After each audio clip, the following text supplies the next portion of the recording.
Welcome to Blonde Cards and Crafts. Let's make something together. Hello crafter! Today we're going to be playing with the Papercraft Society box number 22 by Mackie-mccartan. We're going to make 3 cards and you can find links to the products below. So let's start with card number 1. So this card is going to be a standard 5x7 card, and as you can see I've my card blank here ready, and this is a ready-made one that comes with an envelope. But you can make your own, cut a piece 10x7, and then on the 10-inch side you just score it at 5. So I have a silver mat that I'm going to put down, and this piece measures 4 3/4 by 6 3/4. And on top of that I'm going to use a blue piece of cardstock, and this piece measures 4.5 by 6.5. I've also used some of the dies, and you can see here the flowers and leaves and everything that I've used. This little one is from this die strip here, and I've done 4 in white and 1 in blue. I've also taken this die here and I've die cut out 2 in silver, and I've die cut out 2 in green. And then I've taken this flower to die cut out 3 in the blue and 3 in the white. This is the larger flower, and this smaller one then again I've done 3 in the white, and I should have done 3 in the blue, but I did 2 in the blue and 1 in the white, but we can make a blue and white one as well. So that's all the die cutting that I have done using the dies that came in the kit. We also get some stamps in this kit. We get lovely sentiments on it, and I'm going to use the happy birthday and to a special person. So this will be a birthday card. We didn't get any ink in this kit, but I have a Papercraft Society ink here, and it's a blue color, and I thought it would go well with my blue card. It's a little bit darker, so we'll use that on our petals of our flowers.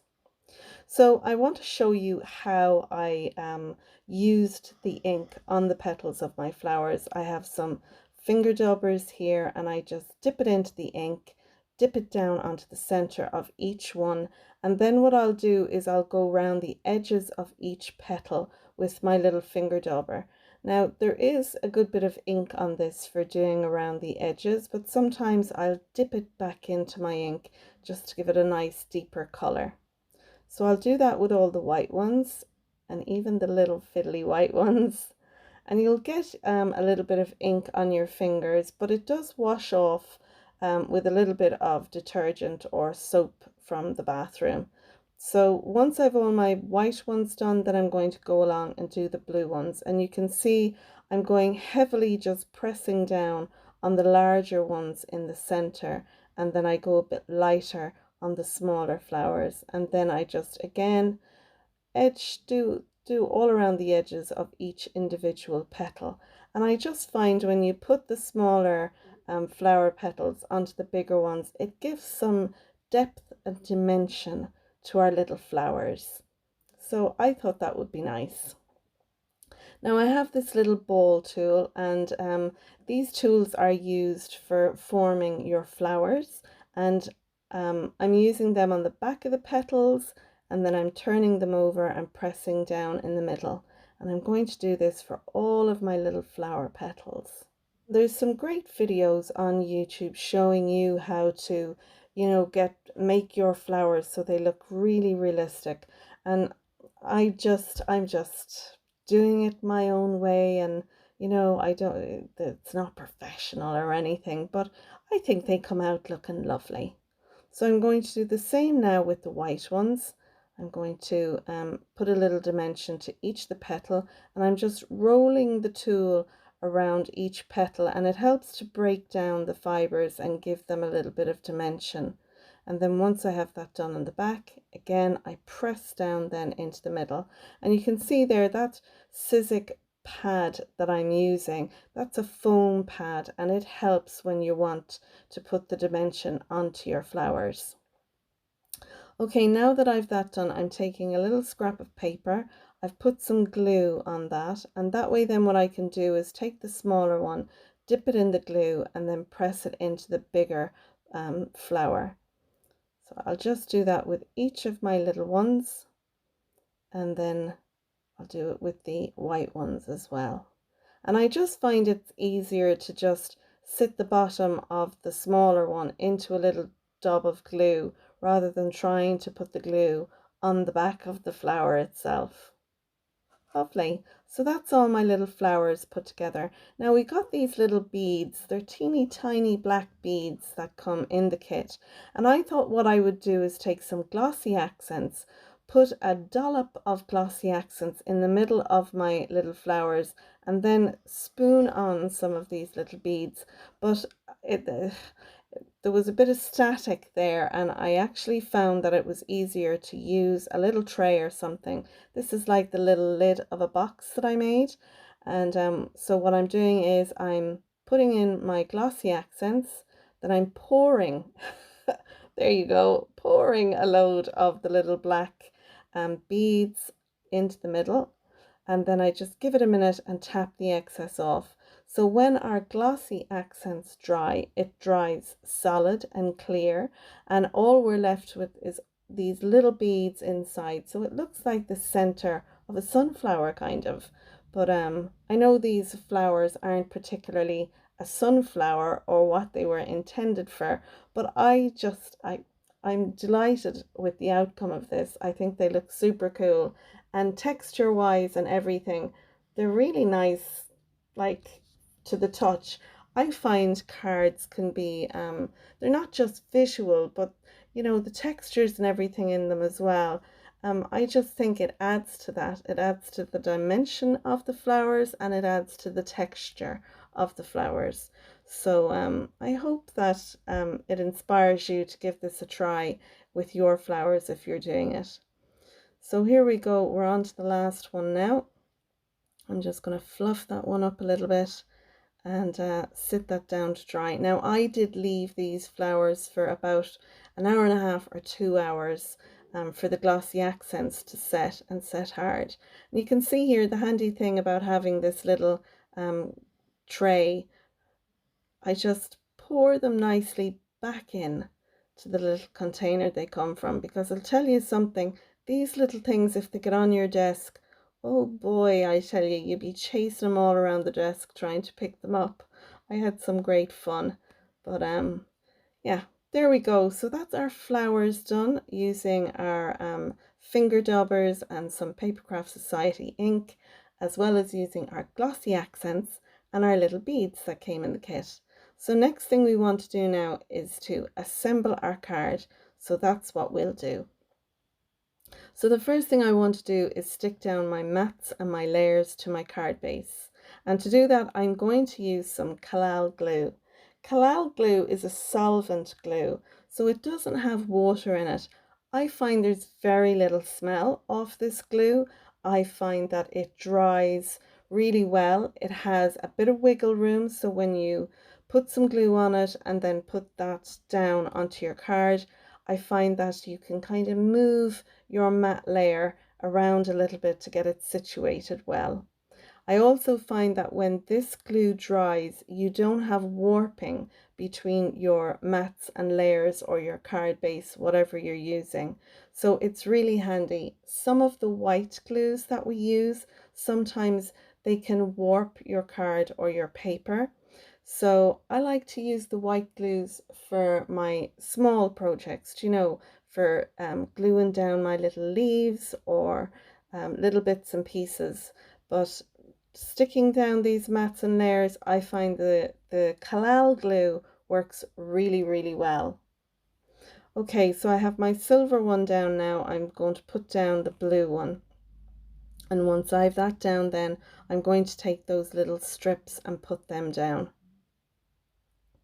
So again, I'll use the Collal glue, and I'm not putting it on too thick.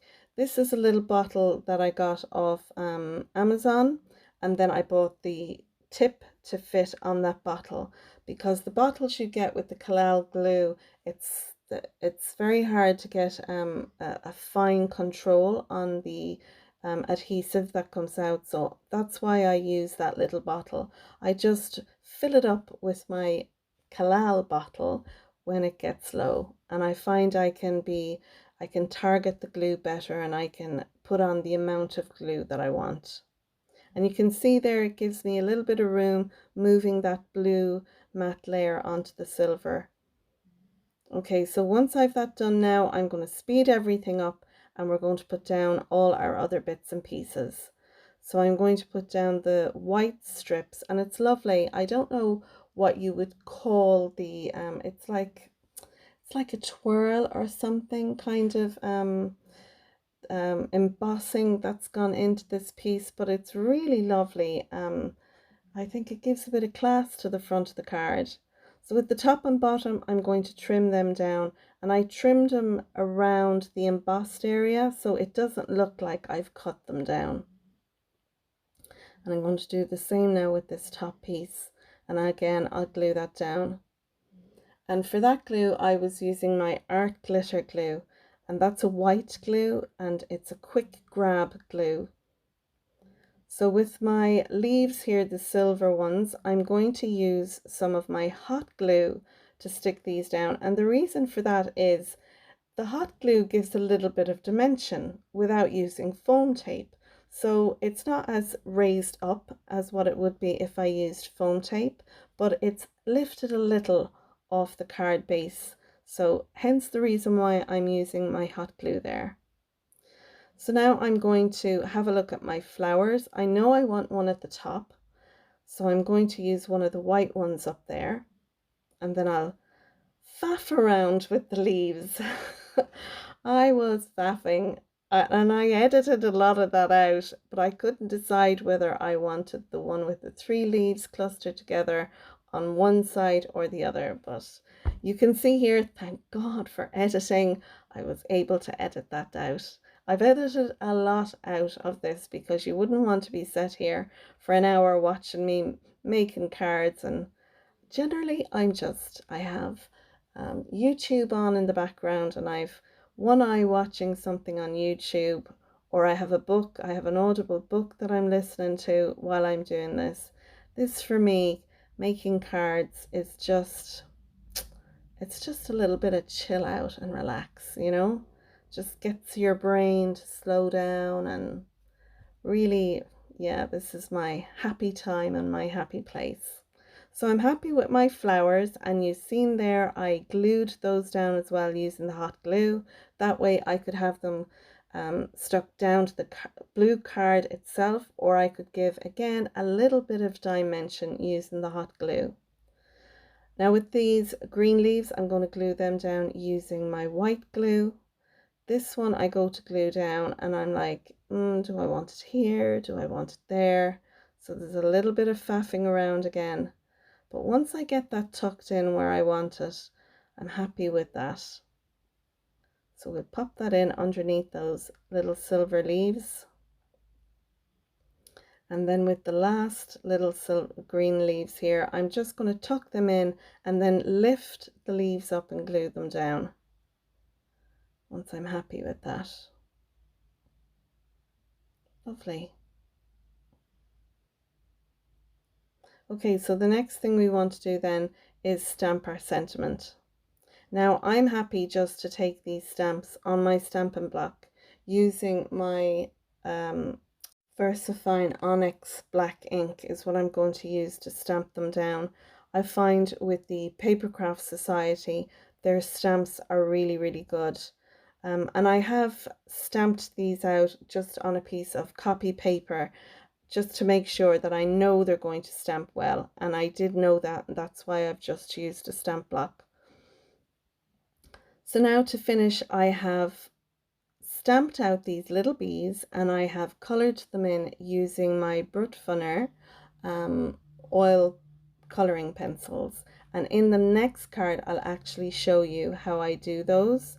So I'm going to put 2 of those little buzzy bees on the front of our card, and then I'm going to put 1 on the inside. I'm also going to stamp a sentiment on the inside, and I'm going to put my blue die cut out little strip on the inside as well. And my little bees, you'll see there that the wings of them, I've put some glossy accents on them so they shine, and I used my micron pen to do little bee trails. That's what those little dots are. So there we go. Now I just need to stamp the inside, and I'll do that But here I have a little video showing you that done. I didn't think you really needed to see that. So this is the inside. I've used a stamp, a card making magic stamp for my happy birthday sentiment inside. Perfect. So now we're moving on to card number 2.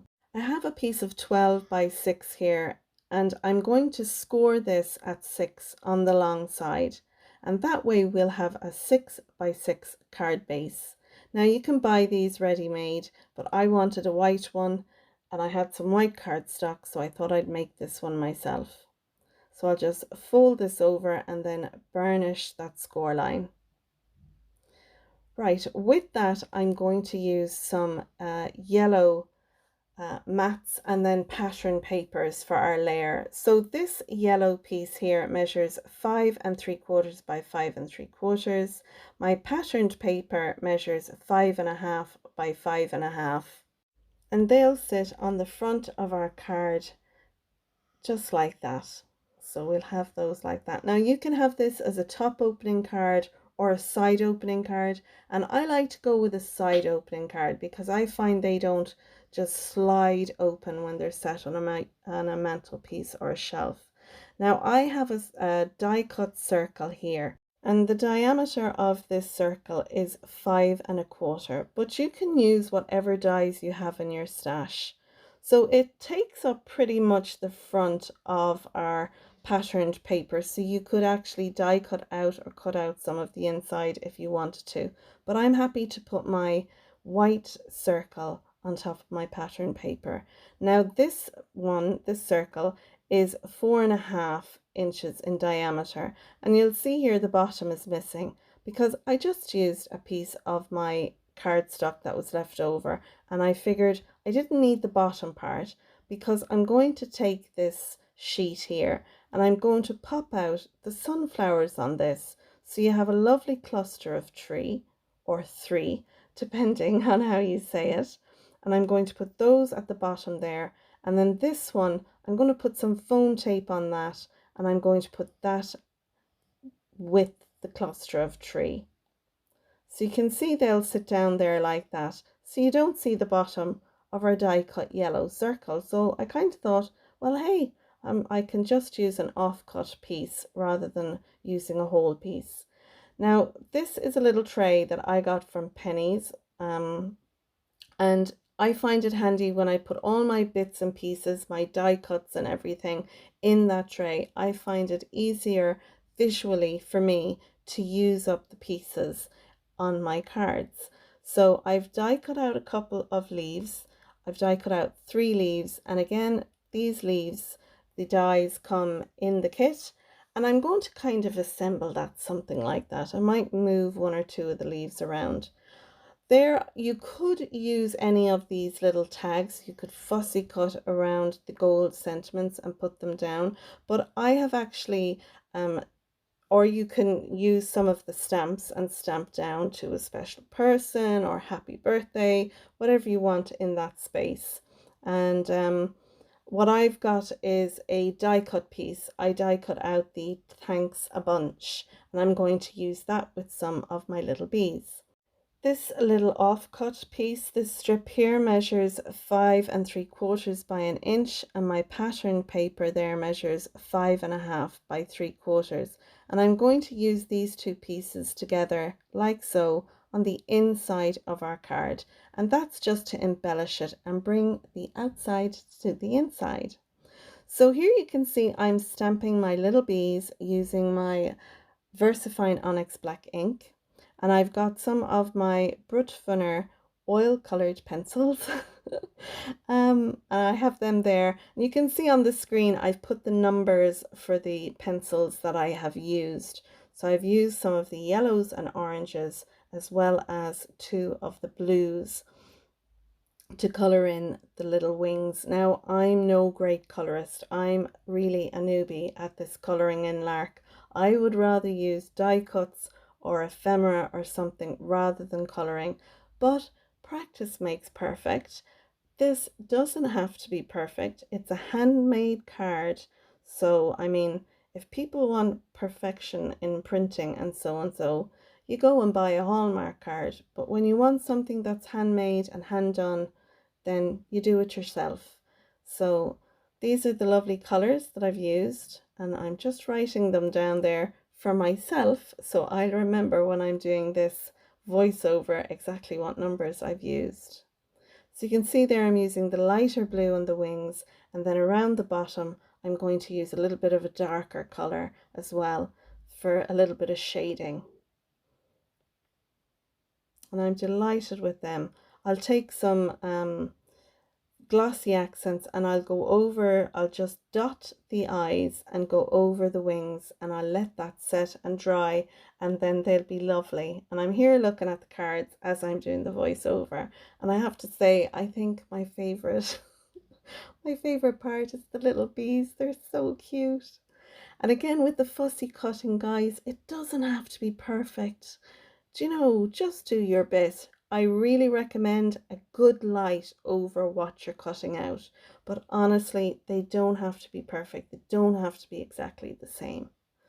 So now I've assembled my card, I'm putting down my flowers, and I've added in my little leaves, and I went around the edge of my leaves with my Distress Oxide walnut stain just to give a little bit of dimension to my leaves. And here we go, there's the die that I used, the Thanks a Bunch die. So far we have a happy birthday card, we have a thank you card, and we'll be finishing up with a get well card. So I've used a little bit of glue to stick down my die cut, and now there, look at our little bees. Aren't they so cute? I love them. And I'm going to put 3 of these little bees on the front of the card because they're looking for the little pollen to make the honey. So cute. I love that. Now the glossy accents was still a tiny bit tacky. That's why I was being careful with sticking them down. So I'm going to put the 2 strips together and then again add that to the inside. And I'm going to place that along the bottom. And then all we have to do is stamp our sentiment inside. And for the inside, I'm going to stamp to a special person. I thought that went well with the thanks a bunch. Usually when I have a thank you card, I put just a note inside. But I thought the to a special person would be good. And again, I'm going to pop a little bee in there because we should be doing our best for the honeybees, because the honeybees are so important to our planet. And for a final embellishment, I have the Nuvo glitter drops, and these are called Yellow Bird, and I'm going to put a couple of drops randomly around the front of our card. And when you do that, the best thing you can do then is tap the base, your card base, onto something.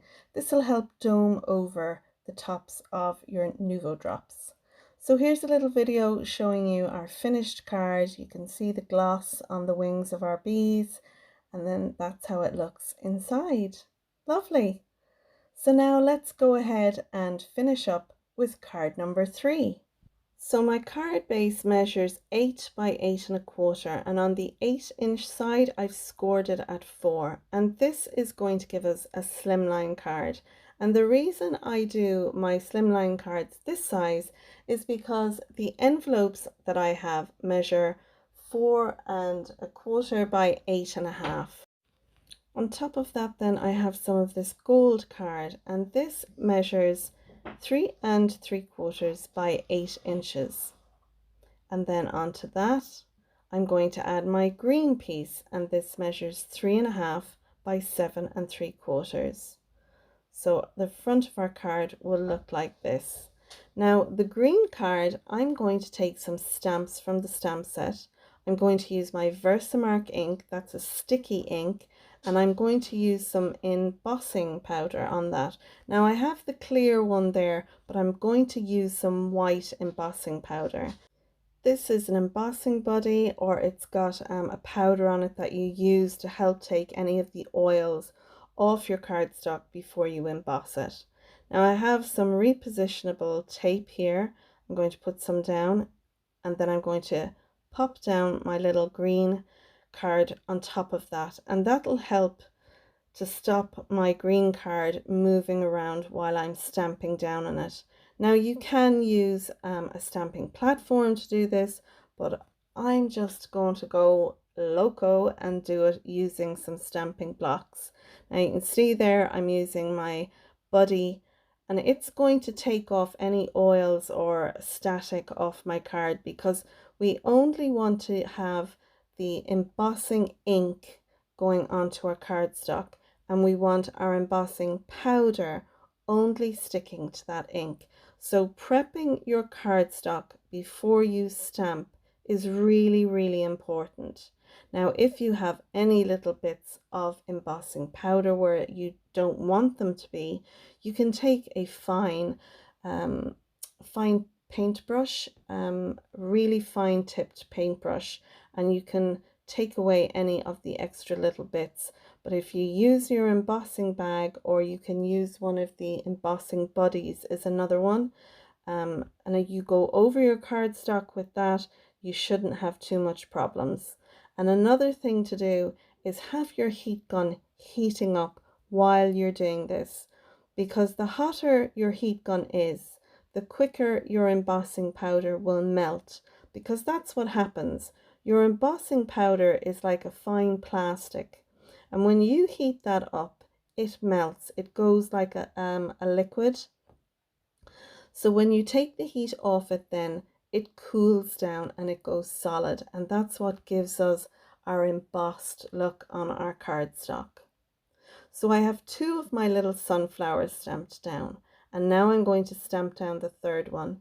And again, when you're doing this, make sure you're looking down over your stamp directly. I'm editing out where my head goes under the camera so that you don't see the back of my head. You don't want to see that. But just make sure when you're stamped down with the block, keep the block down, add a bit of pressure, and then lift it directly off. Now we want to touch our cardstock as little as possible at this point. We only want our powder, which this is our embossing powder, to go where we've stamped it. And if we have put our fingers all over our cardstock, the oils will attract that powder. So I'm being very careful. I know the powder, I want it more or less to the left and bottom. So that's why I'm touching it over on the right hand side. So I'm happy with that. I'm having a good look to make sure that there's no powder where I don't want it, any little bits anywhere it shouldn't be. I have my heat gun there heating up nicely. And once I've moved my little tub of embossing powder away, then I bring in my heat gun and I go over it. Now you'll notice your embossing powder, it looks kind of dull, but when you bring your heat gun to it, it goes really shiny. So you can make sure that you don't miss any of the embossing powder. Now again, I've gone over it there with my little buddy bag because I want to make sure where I'm stamping there's no oils from my finger or anything. And then I'm going to add some of my gold embossing powder to my two little bees. Again, I'll go over them with my heat tool. And then I want to do one more. Again, I used my embossing bag. And you can see the back of my head there. I didn't edit that out. But I've stamped down my sentiment. Add my powder. And then again, heat that up. So there we go, we have our panel for the front of our card. Now I'm taking some of my green Papercraft Society ink, and this is one that I got in another kit, and I'm going to go all around the edge of this lovely card front.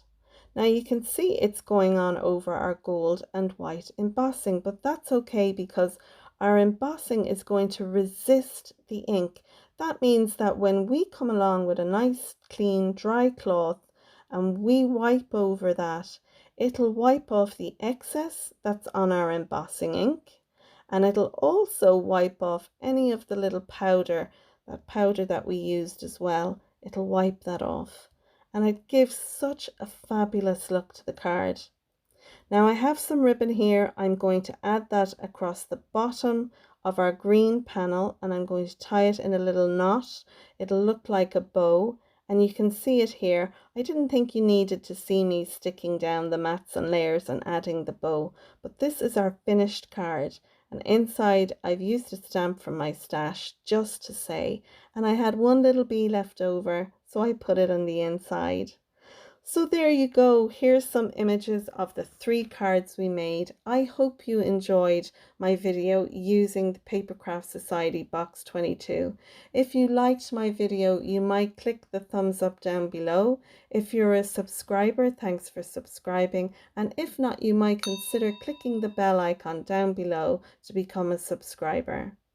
So that's it for now. Until next time, thanks for watching. Bye bye.